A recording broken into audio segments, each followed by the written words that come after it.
Hello, everyone. Welcome to another episode of the Podcast Boys. I am joined by Connor Nielsen, and today Connor and I are talking about the third and fourth episode of Season 3 of Twin Peaks. Connor, why don't you tell us a little bit about episodes 3 and 4? Okay. Before I do, can we just do a quick best thing, worst thing? Because I need to hear your thoughts on one particular thing. Okay. This is breaking new ground. We haven't done this before. So my best thing about this was Bobby Briggs. Yep. Right out the gate. Oh my God. And then probably my least favorite thing is, I don't know if I had a worst thing. I was mostly perplexed by a lot of stuff, and then I was amazed by some of the other stuff, primarily at the what's it called? Police department. Mm-hmm.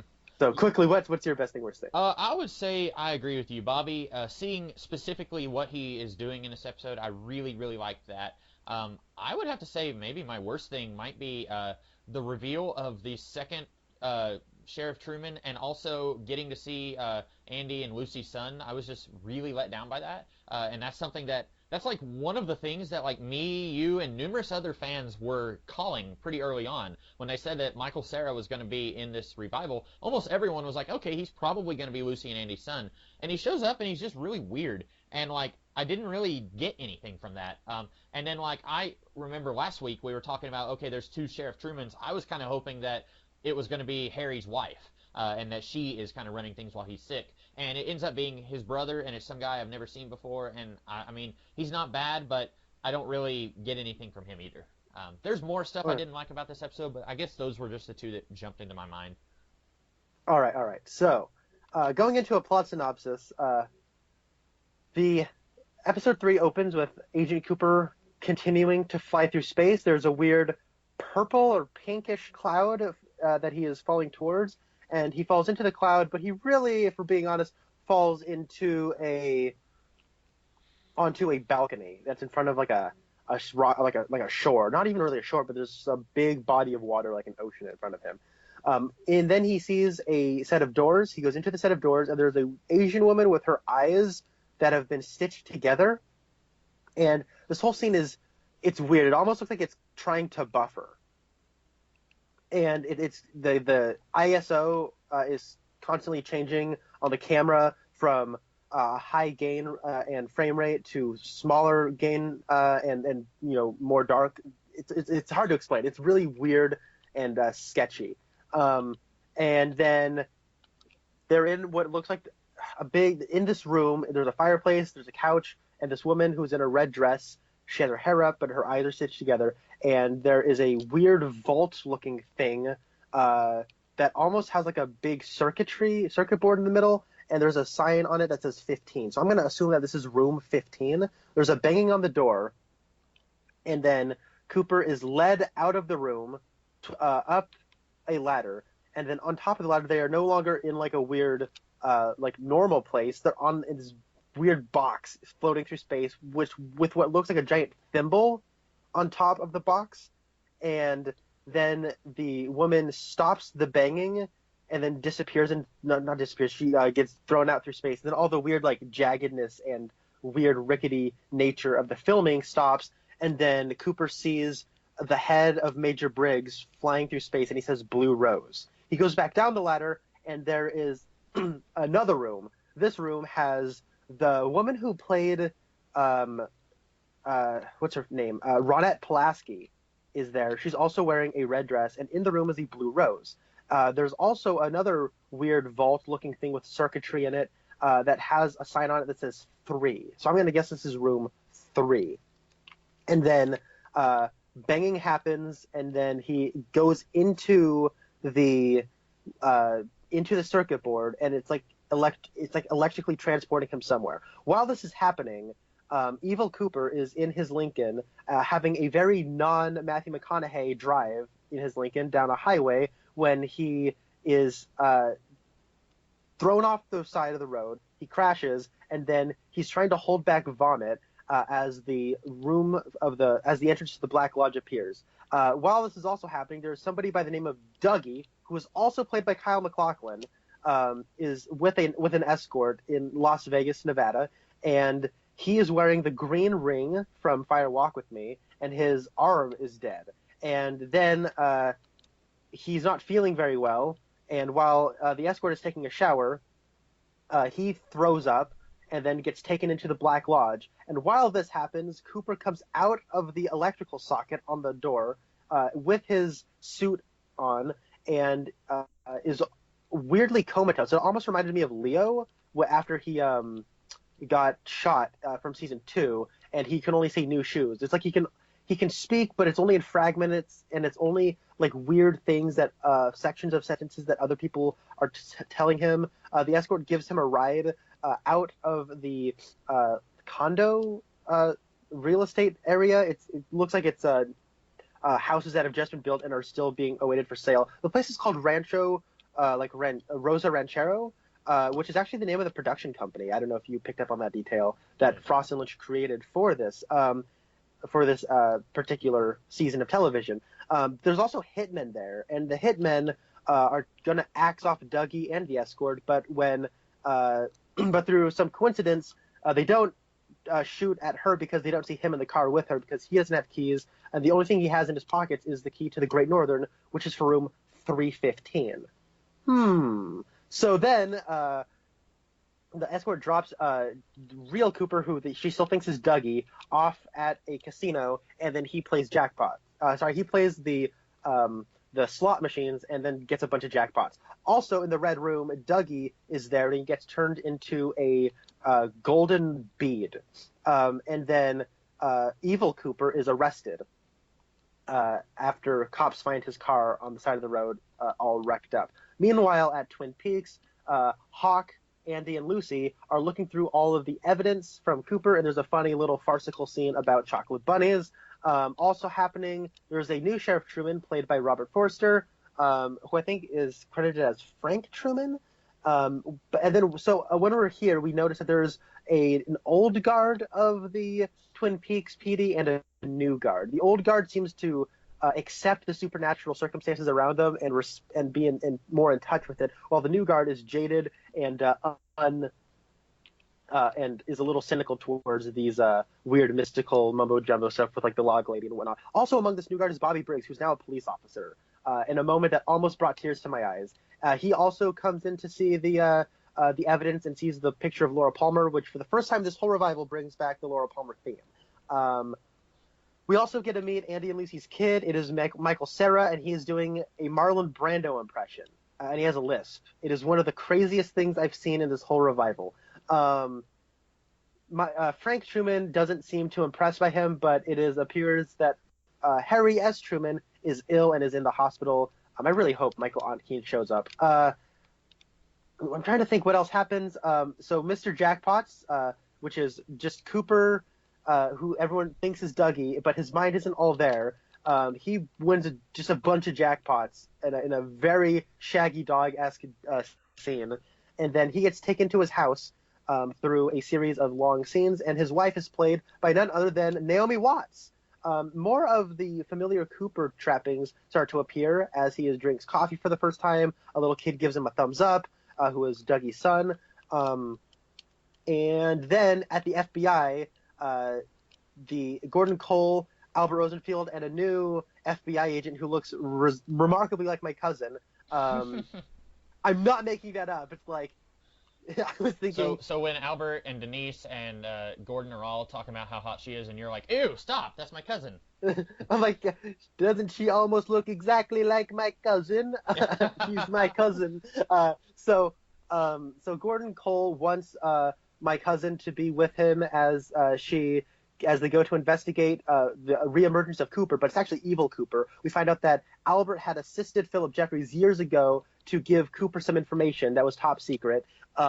Also with this, there's like this murder thing that's going down with what appears to be a congressman, I think is what they say, because there's the situation is a person's been murdered. This one guy is accused of the murder, but he says that he didn't do it, but he knows who did, but he can't say who did it because it's a matter of national security. But there are these clues on the table. I don't think this is anything to do with what's going on right now, but I think this will become important later. But Gordon and Miguel Ferrer, what's his name? Albert. They go on to South Dakota to investigate after a meeting with Denise Bryson, who is now the chief of staff of the FBI. And then, so they go and they interview with Cooper, and then they are going to go back to Twin Peaks because they think they know somebody who will be going there. I missed a little detail, but that is the cliffhanger for these 2 episodes.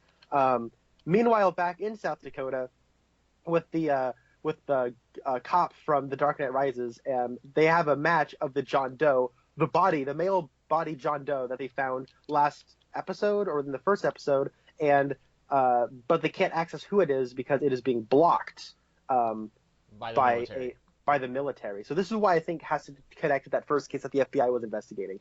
There's also this weird thing where the glass box from last episode is touched back up again, where it appears that those 2 people from last episode, I don't think they will be coming back. Their heads were eaten off, and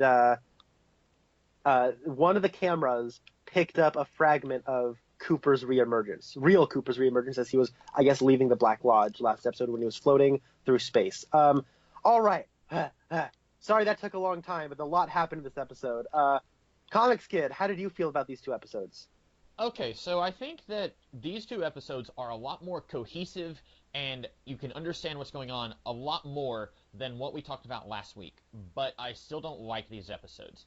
You mentioned last week that you think that these episodes, combined with the 2 we talked about last week, it's a big, huge 4-hour pilot for this season.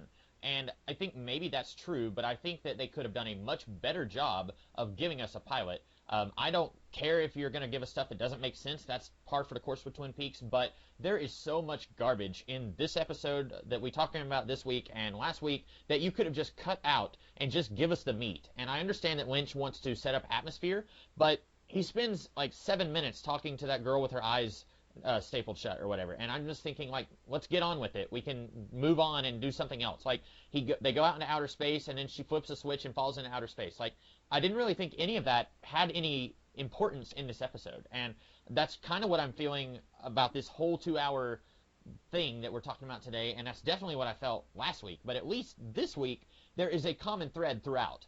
We've got Cooper in one form or another that we are following almost throughout the entire episode. And last week, we just had a whole bunch of characters that I didn't care about, and we're jumping all over the country, seeing different stuff that doesn't make any sense. At least now, we're following a single protagonist, and I still don't like a lot of stuff here. I don't like that Cooper has amnesia and doesn't know anything. Like, he doesn't even know how to pee. He's basically like a baby in an adult's body who somehow knows how to talk. I don't like that because it seems to me that they were afraid that if they brought Cooper back to the real world with all of his mental faculties, that this season would be over too soon. So they're trying to find contrived ways to keep this going until the end of episode 18. So let's give Cooper amnesia, and it's going to take him probably half the season before he's back to his old self. I didn't like that. I didn't understand for a really long time that there was another guy named Dougie who looks like Cooper. I thought that it was the doppelganger in a flashback, and then we're jumping back and forth between the doppelganger driving the car and Dougie with the prostitute, and I was like, wait, is this happening at the same time? I didn't understand any of that. I don't know. This is better than last week, but if you told me that this was going to be the premiere of season 3, I would be disappointed, and I am disappointed. Okay, I quite enjoyed these 2 episodes. I have not really watched the first 2 episodes. I wanted to. I have only seen these episodes once, but it was in episode 4 where things started to click for me. Things, I guess, started to make. I started to get in tune with what they were trying to do here. It is slow. It is still, like, achingly slow, and I think that's kind of the point. It's also, I kind of got this episode's sense of humor more, because the stuff with Cooper going around and just getting all the jackpots, I was watching intently on the edge of my seat for the first 2 times he pulled the lever on the slot machine. And then I realized, oh, he's just going to keep going. And then he did.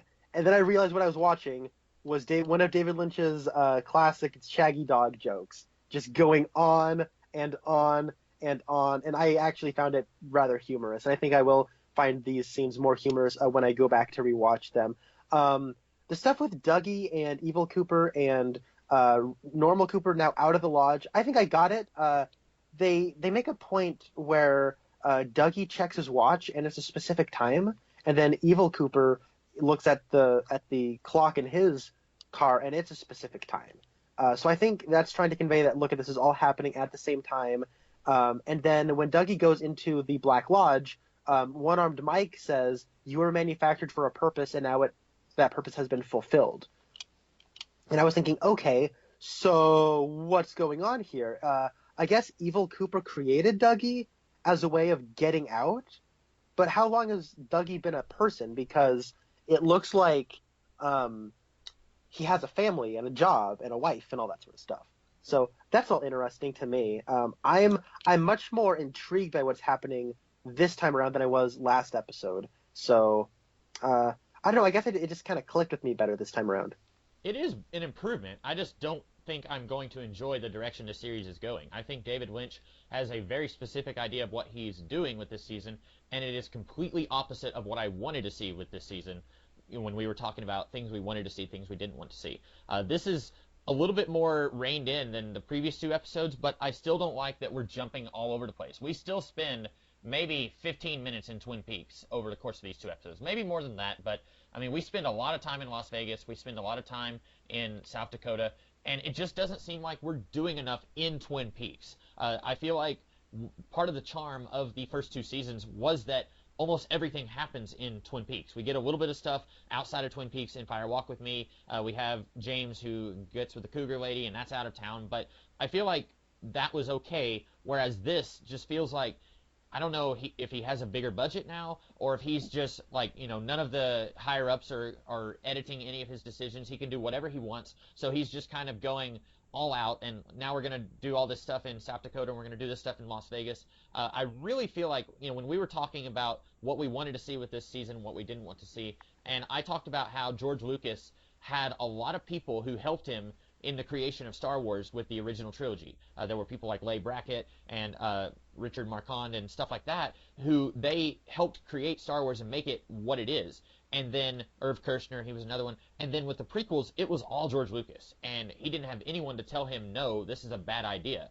And I feel like that's what we're getting here. I feel like someone should have told Lynch, okay, it's fine to spend 1 minute with the old man in the bank walking to answer the door in the season finale of Twin Peaks, but we don't need to spend 7 minutes with Cooper talking to this woman whose eyes are shut. Like, that's stupid. You could do this entire 4-hour pilot in maybe 3 hours. I would say 3 hours. You could probably cut an hour of what I assume Lynch thinks is just setting up atmosphere from these 4 hours, and then it would be a little bit tighter.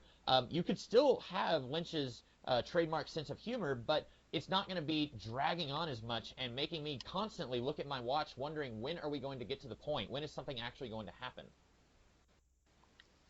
I understand where you're coming from. I do get it. I think, though, that there's a difference between, like, okay, so artists change over time, and, the story he and Frost wanted to tell, they changed, I guess, when they were talking about what they wanted to do this time around. And I think they might have a bigger budget, I guess, and they are doing a lot more, not globe trotting, but country trotting.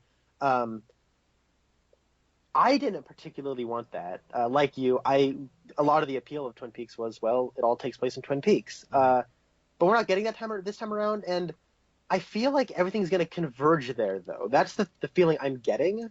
And the reason I just don't want to spend 16 more hours in South Dakota till we finally get to Twin Peaks. Like, I want Twin Peaks now. I understand that, but I think, though, okay, so I don't know if I told you this, but this is a thing that has been on my mind, where, how when you're trying to tell somebody a story, and stop me if I did say this to you, but how when you're trying to tell somebody a story, then you realize, oh, wait, but first I have to tell you about this. Oh, but before I have to tell you that, I have to tell you about this. And before I tell you about that, I have to tell you about this. And then it probably would have just been easier if you just started it way back then in the first place. Mm-hmm. I feel like that's what they're doing, is they want to get to the point, but they feel like they have to have all this preamble before they get to the point. And I don't want to criticize the preamble until, they've made their point. Maybe all the stuff with the weird, twitchy, Asian lady with her eyes sewn together, maybe that's all relevant. Maybe that's all important. I don't know yet. It could all be just filler. It could all be padding. That's entirely possible. But I think that there's a deliberate sequence of events this time around that feels like it is calculated. But there's also this time of 25 years has passed, and characters and people, they've all gone their separate ways. Maybe some of them are still where they are, some of them have gone their separate ways, and we need to sort of rein everyone together in a believable way after 25 years, because Cooper, he ditched town, as we find out, and that Major Briggs was the last person that was the last person who saw him before he left, and they had a conversation that Bobby didn't know what happened, and then the very next day Major Briggs died. So there's all this sense of history that I'm getting here, and I think that when it all finally does come together, it will feel earned, and it will be sort of now, I really love The Force Awakens. I know that's a movie that everyone seems to have turned their back on, but that's a movie I really, really like. But I would be lying if I said a lot of that film's appeal was, it wasn't revolved around being familiar with the original Star Wars formula, because it is. A lot of it is revolved around the original Star Wars formula and being reminded of what you liked about the original in the first place. They're not really doing that this time around. They're not just going, look, guys, donuts. I mean, we get a little sign that says "Donut Enter" or "Donut Disturb," but we are being more. I see it as respectful to the audience. For we have to be patient, and we're telling our story the way we want to say it, and I find that, I guess, respectable, I suppose. Now, is it? I want to be in Twin Peaks and solving a mystery right now, sure. But what we're getting is not what I wanted. But I don't think it's bad. But I do get where you're coming from, where you were looking at your watch saying, okay, when are we going to get to the point of the sense of humor is it's so long. That's what I felt during a lot of the initial Twin Peaks stuff. And maybe it's because I've just right now been watching a lot of Lynch, like Wild at Heart and Blue Velvet and a lot of his classic movies. But I feel like I'm more in tune with the Lynch style right now, so I guess I'm finding it easier to digest than maybe you are. Yeah, you have more faith in this than I do, because I don't think I'm ever going to enjoy this. I want to, but I just don't see it happening at this point. We've seen 4 hours now, and you're also more of a fan of David Lynch than I am. Of all the David Lynch stuff I've seen, I like Dune because of the source material, but there was a lot of stuff in that I didn't like, and I did not enjoy Eraserhead. And you've watched almost everything by David Lynch, whereas I've seen Twin Peaks, and that's about it. And I think the difference between approaching this season now and how we approached, well, you and I had both watched most of the series of Twin Peaks before we started doing our podcast. But with that, when I first watched Twin Peaks, I watched it, I would watch one episode a night or 2 episodes a night. And so if you watch the first episode and you're thinking, this doesn't make any sense, you can immediately go back and watch the second episode on Netflix. And I feel like if David Lynch wanted to take this glacially slow pace on this season, then he should have released all 18 episodes at once on Netflix. And then someone could watch the first episode and say, well, that's really slow, it's taking its time. But then you could just jump right into the next episode, and you could get to the point at your own pace. The Marvel Netflix shows, several of them are very slow at getting to the point. And if they released one episode a week, people would not have been as happy with those shows as they were when they could watch them all in one sitting if they wanted to. Now, I didn't. I watched them, 1 or 2 a day. But I think if you're going to do something like this where you're going really slow, you should release them all at once so that we're not having to wait a week to get the next half of the 4-hour pilot or whatever. I think that's something they should have considered. And with Netflix being such a viable model now, I don't know why they didn't do that. Unless it was just Showtime gave them a better deal or something. I don't know. They went to Showtime, and the reason they went to Showtime is, from what I understand, is one of the executive top of the food chain over at Showtime. He was one of the original producers who greenlit the original show Twin Peaks over at ABC. So that relationship was, I think, what kind of got him off the ground. And Lynch, as we know, likes to keep it in the family. So you're right. I wish we had the full 18 episodes just ready to go right now, tell the whole story. I know Lynch was very adamant on, he wanted this to be, 1 episode a week. We got 2 episodes in one night and then 2 more episodes the next week. He wanted it to be once a week. So I think the reasoning though is like when it comes to like those Marvel Netflix shows, when I watch a piece of television, like just like one episode, I pick up on a lot more, and I read into what I'm watching a lot more than when I watch like eight at once. Like I remember I was doing a binge on Agents of Shield, and there'd be periods of time where I realized that I was not even looking at the camera or looking at the screen. I was just kind of looking out at my wall and thinking of something else. I was like, oh my god, I wasn't even watching the show for a couple minutes there. Now, of course, comparing like the Marvel Netflix shows to Agents of Shield is, it's like comparing celery to chocolate. One's obviously better than the other. But and when it comes to filmmaking, there's a lot more talent on those Netflix shows. But I think it might be a budget thing because it's kind of famous for being very economic with their budgets. And when it comes to this, I think they wanted more of a budget. But I also think that Lynch wants you to look at what they're doing and I guess read into what's happening, get caught up in the moment, get caught in the feeling. And I know you and I are very different viewers of entertainment. You want to get to the point. You are, I think, a much more logically minded person than I am, and I'm much more emotionally charged. And I think that's where our differences on Razorhead also came from.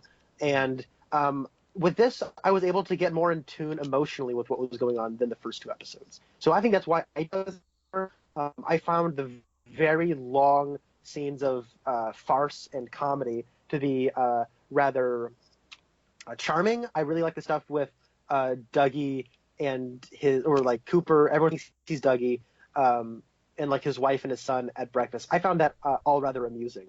Mm-hmm. So I found the stuff with Michael Cera to be just completely bizarre, and like he's doing a Marlon Brando impression. Why is he doing a Marlon? But his character's name is Wally Brando, so he obviously thinks Marlon Brando's the coolest guy ever. I found the stuff with the cell phone bit with Lucy to be cute. I thought the stuff with Hawk and Andy and Lucy, like, is it about the bunnies? No, it's not about the bunnies. Is it though? I found that hilarious in its own way. I think that Lynch knows what his audiences want and is just deliberately upending expectations, and I find it amusing because, like we've said, I wasn't really going in wanting to expect anything in particular because I knew it just wasn't going to be what anybody wanted. So that's my takeaway. So I've sounded very down on this episode, and I do think like I'm coming down on it. I don't like it, but there were things that I liked. You were talking about some of the stuff that I did like. The donut disturb sign I thought was hilarious. The whole scene with the chocolate bunny, and they're talking about everything here is here, and Hawk was like, "Is it about the bunnies?" Like all that I thought was hilarious. I really love seeing Bobby as a member of the police.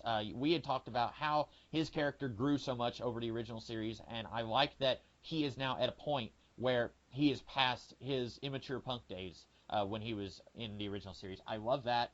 I really like. There was some other stuff that I liked that I can't remember. I like getting to see Cooper in Dougie's body drinking the coffee. I think it's a little weird that the wife seemingly hasn't picked up on her husband is not all there. Like she's has to teach him how to pee, and she's like having to help him get dressed, and like she doesn't seem to understand that something has happened. I think that's a little weird.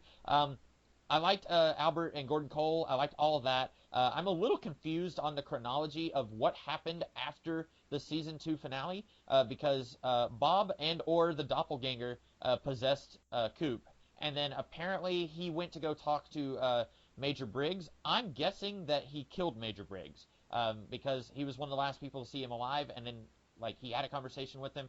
And if it was evil Coop, then I think he probably killed Briggs, probably because Briggs figured out that it wasn't the real Coop, maybe. So that's something that we can think about. I liked. I actually did not like the scene with Lucy and the cell phone thing. I thought that was stupid. I've always been a little irritated at Lucy. There are times where I'm kind of like, yeah, go Lucy, but most of the time I just find her to be a little bit annoying. I didn't really like the cell phone thing, and like she just doesn't comprehend how cell phones work. I thought that was a little dumb. But I did like the chocolate bunnies scene where they were in the evidence room. I like the idea that like a lot of the younger cops don't understand what was going on in Twin Peaks, the original series. Like they all just think that's a bunch of hoopla. I think that's really funny and interesting. Now, if we were actually spending time in Twin Peaks, I think that would be a really interesting dichotomy to explore, but I don't think we're going to get much of that in this series. I'm hoping that I can come to like the new Sheriff Truman a little bit more. Right now, I just don't get anything from him. I've never seen that actor in anything. Oh, he's a very famous character actor. Have you ever seen Jackie Brown, No. which was the Quentin Tarantino movie he did right after Pulp Fiction? No, I haven't seen it. Oh, he won Best Supporting Actor at the Oscars for that movie. Okay. Maybe I I have seen really, him, but I just don't recognize him right now. I really like him. And I remember I was talking with Spencer, my twin brother, after we watched these, and he said that, oh wow, this guy, like if you're gonna recast Michael Ontkean, 25 years later, they got a really good guy. He acts differently, but you can tell it's like the same person. Then when it's revealed that that's not Harry S. Truman, he actually gasped. Was like, what? There's another one. So if you want a third opinion of somebody who also doesn't really have much experience with David Lynch, which is my twin brother Spencer. I mean, he has some, but not a whole lot. But he kind of dug it. I like the new Sheriff Truman. I like Robert Forster, and he kind of seems to have like a middle ground between the old guard and the new guard of the Twin Peaks PD, where he obviously doesn't like Wally. He like you is irritated by Andy and Lucy, it seems. And he just kind of wants everything to sort of roll, and he almost seems to just like he tolerates Hawk because he's good at his job, but he just doesn't like the weird log lady stuff, and it's like I don't buy it, and so it seems like he's just sort of doing this out of respect for his brother rather than anything. But he also understands the relevance of keeping those people around. So I don't know. I find him interesting. Well, I didn't get the feeling that he didn't like all that stuff. I was getting more the feeling that he is fully on board with it, because there's that one guy who looks like one of the guys from the IT crowd, and he makes fun of the log lady, and he says he's got to go talk to his pine cone, and that guy, Sheriff Truman Point 2, he says, see you later, like, goodbye, you need to leave now. Like, he's basically telling that guy, get out of here and shut up. And I kind of got the feeling that he is on the side of Old Guard, if you will. Even though we've never seen him before, I kind of got the feeling that he was kind of more closer aligned to Lucy and Andy and Hawk than he was the other guys, but maybe I'll be proven wrong. Okay, because I think he's somewhere in the middle, because this is an investigation that Hawk is leading, and he understands that this is a Hawk thing, and that, inviting someone into the conference room just to, laugh at them is, that's not kosher, so to speak. So he has a respect for the old crew of the Twin Peaks Sheriff Department, but he just doesn't get it, I guess, is what I'm getting from him. I find him interesting. He's a nice midpoint, and I really hope we get a cameo from Michael Ontkean. Like, even if it's just like a scene where he's in a hospital bed, I'd find that kind of cool. And at least get his voice in what's going on with what's happening in Twin Peaks currently. Also, a little touch that I like is, I guess every episode is going to end with a cut to the Bang Bang Bar with just bands playing there. I like that. It adds a little bit of culture to the world of Twin Peaks. Yeah, I'll confess I turned it off early on both of them. Once it got to the credits, I just turned it off. Okay. Yeah. Okay. Well, I didn't do it last week because we were actually seeing stuff in the Bang Bang Bar, but now when it's just a band, I don't really have to hear that. Like, that was always, like, especially the band in the original series when it was that woman with I'll be honest, I didn't like her voice. Like, it was really whiny. I usually would try to ignore that then, so this is easy for me to do now. Well, I mean, we get a lot of different kinds of sounding stuff, because David true. Lynch, he's a musician. Like, at the end of number 3, it's like more like a country western sounding group of people. Yeah. And then with the fourth one, I didn't know Dakota Johnson. She was into the whole music scene. So that's not the actress Dakota Johnson. It's just someone who looks virtually identical. The same way at the end of episode 2, there's a woman who looks virtually identical to Emma Stone leading a band. So. Yep. And then the country western guys, I think one of them kind of looked like Buddy Holly a little bit without glasses. He did. Just a Whoa, little. You're right. Yeah. I'm trying to think if there's anything else. So, do you like the introduction of another doppelganger, a Dougie guy who may or may not have been constructed by someone from the Red Room? Do you like that? I do. Like, that was something that I theorized last episode, like, oh, are we going to get 3 or 4 Coopers? And you're like, it wouldn't put it past this show. Right. And then it happened. Not the way I thought we were going to get it, but it did happen. And so I guess that would make him wearing that ring, that would make a lot more sense. Although I thought the point of the ring was that a entity could not possess you, because we found out in Fire Walk With Me that the one-armed man threw the ring into the train, and then Laura put it on, and so Bob just killed her instead of possessing her. And in this, Cooper's go. Well, I guess, does Cooper possess Dougie, or do they just switch places? So Dougie's never possessed. Like the thing is, I've always seen the mark, like the ring as it keeps you from possession, but it also sort of marks you for death, or like marks you for entrance to the Red Room. And he does get taken into the Black Lodge. That does happen. But he's also taken out of the world and replaced by regular Cooper. So I found that all rather interesting, and it adds a little thing to mythology. Like I guess people from the Red Room or the Black Lodge, they can like construct people for a purpose. I don't know if Dougie's construction has anything to do with Major Briggs or Project Blue Book. And also, what do you think's going on with like Project Blue Book and Blue Rose? Do you think that's in any way connected?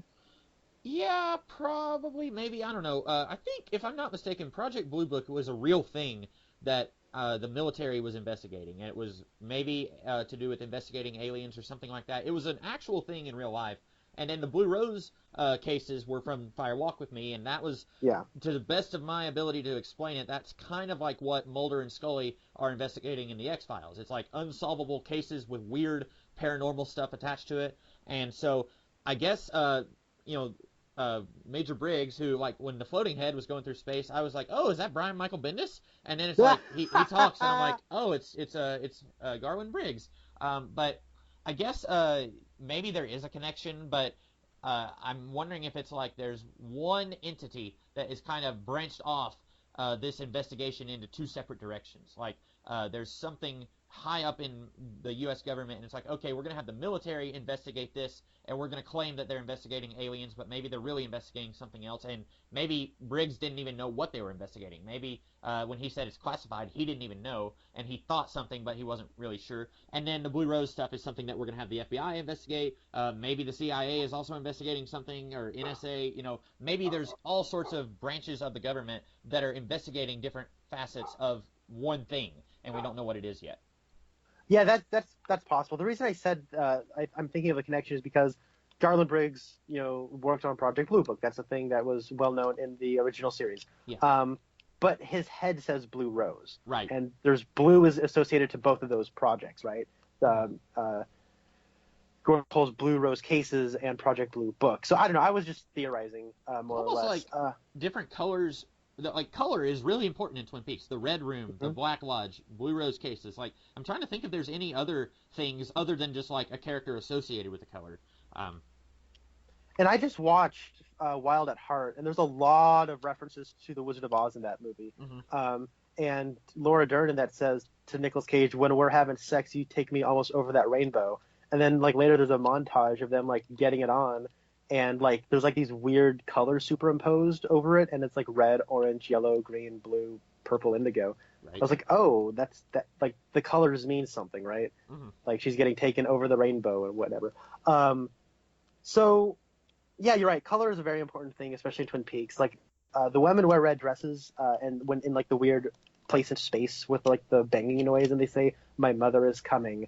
So which, by the way, I did not recognize Ronette Pulaski.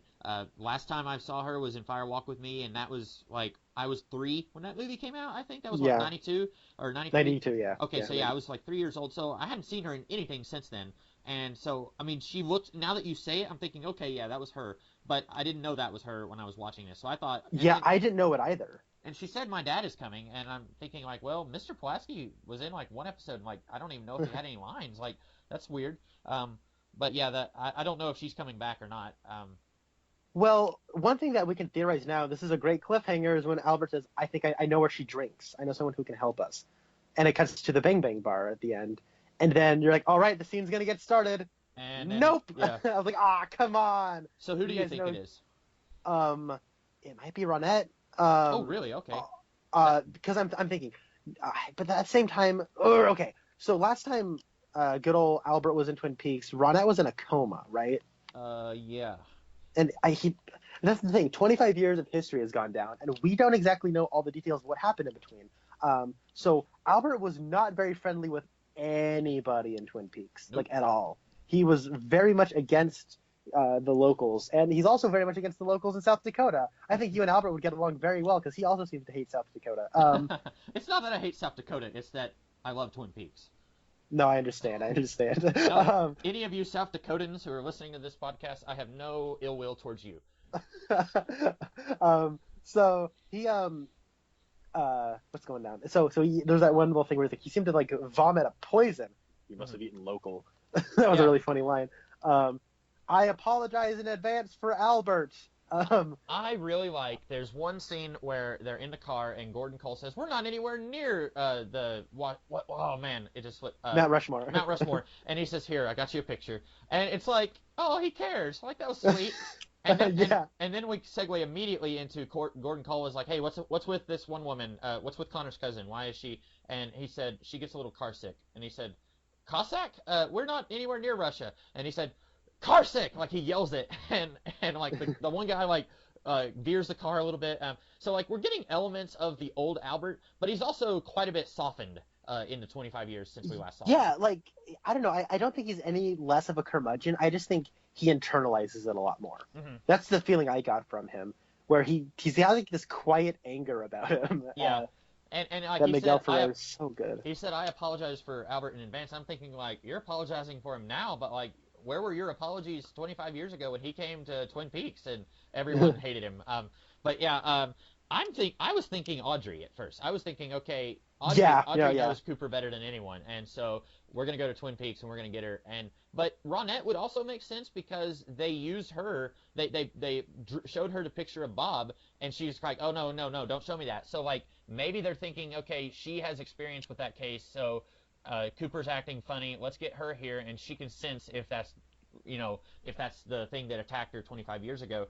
So that would make sense, but I don't know if that would immediately go to Al's head whenever he's saying like, "What do you want to do?" Yeah. Well, that's the thing is like my mind also immediately went to Audrey, but then my thinking was, but he never. I don't even think he met Audrey. Well, not in the show, but like I said last week, and like you said, this is a soap opera when we get down to it, and so much stuff happens in a soap opera in just 1 year. So much plot stuff happens. So 25 times that, like, there's a lot of stuff that could have happened in between season 2 and season 3. Like, Al could have gone back to Twin Peaks for some unrelated case. Like, maybe when Cooper disappeared, Al went back to investigate, and maybe he met Audrey then, because she would have been very interested in figuring out.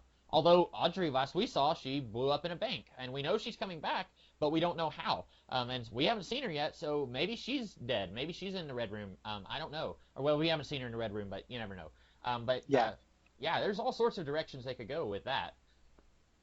That's my thinking. Yeah, the reason I thought of Ronette is because, well, we kind of saw her astral projection in the weird room. Yep.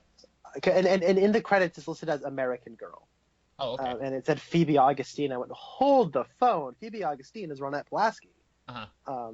And that's where I immediately started to think, because I just thought, okay, this person doesn't have their eyes sewn shut. I wonder what that means. But I wasn't thinking Ronette when I was watching that particular episode. Mm-hmm. Yeah, I wasn't either. Trying to think of anything else. Well, we didn't get to see Shelley or James. I was really hoping we'd see more of that. More of maybe Shelley's daughter, find out what's going on there. I still have this sinking suspicion that James is the father of her daughter, and that she and James kind of had a secret fling sometime before her daughter was born, because she's almost acting like her daughter is younger than Wally. Like, if her daughter was born, it was sometime after, like maybe a few years after Lucy gave birth. But I'd really like to see more of that, and I'm afraid it's going to be like episode 10 before we get any more of that. And then Bobby's like, "You greaser! Why you always moving in on my girls?" Yeah.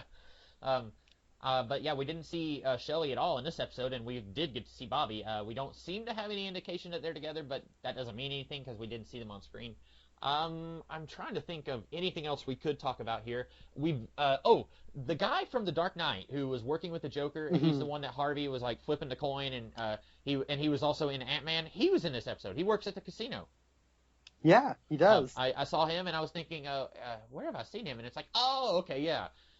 Also, so last week there was a brief shot in Las Vegas where this guy, he was in the Dharma Initiative in the 1970s. He is running some business in Las Vegas, and one of his underlings, who looks like Danny Rand, says, "Why do you let him treat you that way?" I thought for sure we were going to connect that to Dougie/Dale Cooper in Las Vegas in this episode.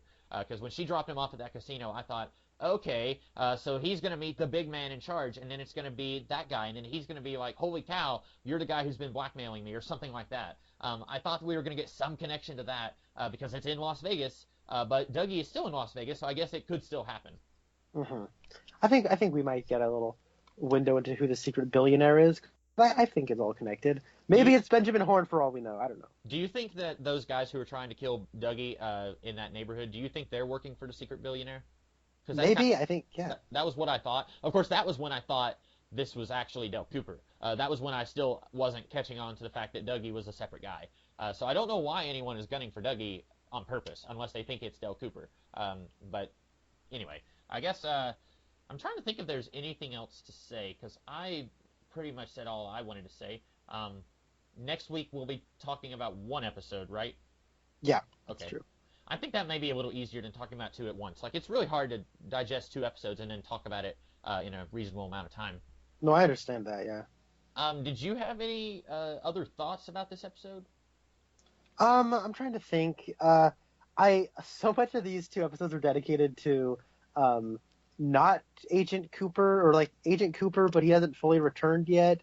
Just sort of bumbling around, and just the shaggy dog nature of another slot machine, mm-hmm. and then another slot machine, and then another slot machine, and then another hello. I did like that. I mean, I liked it at first, and then I was kind of like, okay, let's go. But I did like his reaction to that. I also liked getting away from Cooper or / Dougie. Whenever they all 3 leave the questioning room where they talked to evil Cooper, who's pretending to be real Cooper, whenever they left that room, the woman, your cousin, Gordon Cole, like, he does something and says, "You're wearing a wire," and she's like, "You asked me to." He's like, "Oh yeah," and then he says, "If you wait over there," and like, I thought that was really funny, just like him forgetting that he asked her to wear a wire, and then like when she walked away, Albert was like, "Oh, I feel better now." Like, I thought that was funny. Can I say I love that scene between Albert and when he was Gordon. explaining. So, do you think then that when he was talking about he connected Philip Jeffries with Cooper and he gave him information, did that happen after season 2, or did that happen sometime? I'm gonna guess, yeah, that happened after season 2. So then I'm guessing that happened right after he left Twin Peaks. Okay, then that would have been evil Coop instead of real Coop. I guess, I don't know, like, some of this stuff is interesting. Like, I'm really curious. I don't remember if I asked this last week, but, like, I'm curious when David Bowie died in relation to when they were filming this, because we haven't seen any... Yeah, I was going to ask you that. Because, like, you know, several actors who were connected with this, they have died since then. Like Warren Frost, Catherine Nelson, or Catherine Coulson. Coulson. Coulson, yeah. And then Miguel Ferrer. Like, they all died after they filmed what they did with this season, but it's entirely possible that we are going to see Philip Jeffries again. I never thought we were going to see him again after Fire Walk With Me, because I thought he vanished. I thought that after he came to the FBI headquarters and then he, like, disappeared, I didn't think that the FBI were ever going to be in touch with him again. So it's interesting that at least his presence is still felt in this season. Yeah, I was going to ask you, do you think we're going to see David Bowie show up? Because he was not on that cast list. Right, and it could be that they're going to surprise us with a few, people who weren't in that cast list. I'd be really okay with that. It would shock me, and I'm totally okay with being shocked. Like, yeah, you know, Don S. Davis, who plays Major Briggs, he wasn't on the cast list, and you know he died well before production, but they used archival footage of him for his Blue Rose cameo. Right, and they could do something like that, because I'm sure there's footage that they shot of David Bowie as Philip Jeffries that they didn't use in the theatrical version of Fire Walk With Me. Maybe not much more footage, but maybe they could do something with that. I don't know. No, I agree. One thing I wanted to mention was the music. We get a lot more music this time around. Uh-huh. We get the return of the Laura Palmer theme, which I think is used perfectly when we see her picture coming out of the case file. And Bobby's reaction to that was so great. It's classic Dana Ashbrook. He's crying, but there's so much going on in his face while he's crying, and it's classic Bobby. I was very happy to see that. And we have I don't know. Okay, so I don't know if it's a new track or if it's just like using a track that Angelo Badalamenti didn't conduct, but they're just like using a classic jazz song. But the whole scene where Naomi Watts is making breakfast and Cooper's being goofy, then we have this awesome jazz sound like not soundtrack accompanying, and it's just so cool and fun, and it adds a lot of personality to that scene. Mm-hmm. And it reminds me just how much I like David Lynch stuff when there's a musical score. And I think Angelo Badalamenti is maybe the best composer to go along with a David Lynch anything. So it was just really nice to hear some new music with a scene that I think that music ultimately made that scene a lot of fun. Yeah. So we got to see Dr. Jacoby spray painting shovels, and that doesn't make any sense to me. Unless... Well, he got a shipment of shovels last time. So this subplot may be the slowest moving subplot in the history of fiction. So maybe next week he's going to put the shovels on his truck, and we will spend 3 minutes watching him do that. Yeah. So what we can gather from this is that he has at least 5 shovels. At least, yeah. He may open his garage and he may have a whole bunch more. And they are gold. Yep. Well, he's spray painting them gold. That's the information thus far. Yep. Let's keep this. I don't even know that. I would have probably ditched that and gone with something with like Shelley and James, maybe. I don't know. I don't know if you could have done anything with those two that's meaningful in the time that we spent watching him spray paint shovels. But I don't know. Maybe that will become something eventually. I'm gonna make a bet with you right now. Okay. I think by the end of this season, you're going to be like, thank goodness we had all those scenes with Dr. Jacoby and those shovels. Maybe, yeah. Because it is going to have a great payoff. That's the bet I'm making right now. It's going to have a payoff, but I don't know if I'm going to be happy with how long it took to get to the payoff. That's fair. Knowing you, yeah, that'll probably be the case. So how do you feel about we get more on the Matthew Lillard subplot without actually seeing Matthew Lillard? We see his friend who's also the cop, and they have the whole stuff with the military rejection, but we got a hit on the ID of the male John Doe body that was found attached to the woman's head. It was very brief. I would have liked a little bit more with that, but it was touching up on it, which is good because some people, like you and I don't know, when did you watch these 2 episodes? Did you watch them immediately after we recorded last week, or did you wait until this week to watch them? Oh, I waited because I knew if I watched them last week, I would have 2 full weeks of just aching. Oh my God, I need to know what happens next. Mm-hmm. So I paced myself. Good, yeah, because I did that too. I waited until today to watch them, and I feel like if you don't remind people of this little subplot that we did last week, then when it becomes important again, people are going to be like, what? What's going on here? So you need to just throw a quick little thing in, even if it doesn't give you any new information. I mean, it does, but it's not giving you much. So, like, someone who didn't watch last week is not going to have any clue what's going on there. So that's for people who did watch last week, and it's basically just to say, hey, this is still a thing. We're going to come back to this in a few episodes. So, you know, it was necessary, but I would have liked more with that. Yeah, I understand that. I am also glad that we're getting a little bit of touch-up because all the new characters that we've been getting and all the weird new subplots that take place outside of Twin Peaks, there's a briefness to them where these characters will show up just to do a bit and then either die or never, I assume never to be seen again. Right. So getting touch-up, getting a little bit of follow-up is kind of nice because while these new subplots are intriguing and they do seem to be preamble to what's really going to happen this season, there is a briefness to them that makes them feel somewhat inconsequential. I mean, okay, there's going to be consequences coming out, but like the actual ins and outs of what they're doing, like 3 minutes of a guy just looking at a glass box, you know, those 3 minutes feel inconsequential for the payoff that we eventually got. So I like that we're getting a little bit of touch up. One thing that I should say is in the days that followed and as I thought more about that premiere, I liked that premiere more.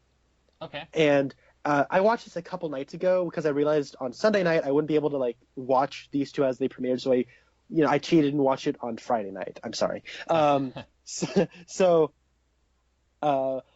will say that I think that the more I'm thinking about this, I like it. However, I did like this more as I was watching it than the original two, than the first two. But a lot of the reasons I like this is there's a lot of Fire Walk with Me connections, and I love Fire Walk with Me. My brother went back with a fine-tooth comb and watched the first two and like in pausing and taking notes on what he was saying. Apparently, the scene in the diner where where Evil Coop is like, I don't need, I want. Right. He has creamed corn on his plate. Oh no. Gross. And so, and when he's throwing up, it looks like he's vomiting creamed corn. No, I was so afraid you were going to say that. In the same way that Fire Walk with Me, I never want to eat cream corn again. I never want to throw up again. And I mean, I never wanted to throw up anyway, but this makes it so disgusting. Like, and we get it twice. Like, we get, I guess, Dougie throwing up, and then we also get Evil Coop throwing up, and both times they do not shy away from it. Like, they are showing it coming out of the mouths, and it just keeps coming, and it's nasty. It is. I kind of thought it was going to be, like, tied to Carmen Bozia, but I didn't want to just pause it and look at it because I wanted to get past that. That's completely understandable. But Spencer has my salute for doing what I could not. Yeah. So that is all I have to say. Did you have any final thoughts? Not right now. Next week I'll probably, if I think of anything, I'll write it down, and then we can start the episode by me saying what I thought of it. So that's all we have this week. Next week we'll only be talking about a hour-long episode instead of a 2-hour chunk. And so we will probably be delving into it a little bit more because we'll have a little bit more to, talk about and kind of flesh out a little bit. But we will see you guys. Connor, are you and I going to be talking about the Wonder Woman movie?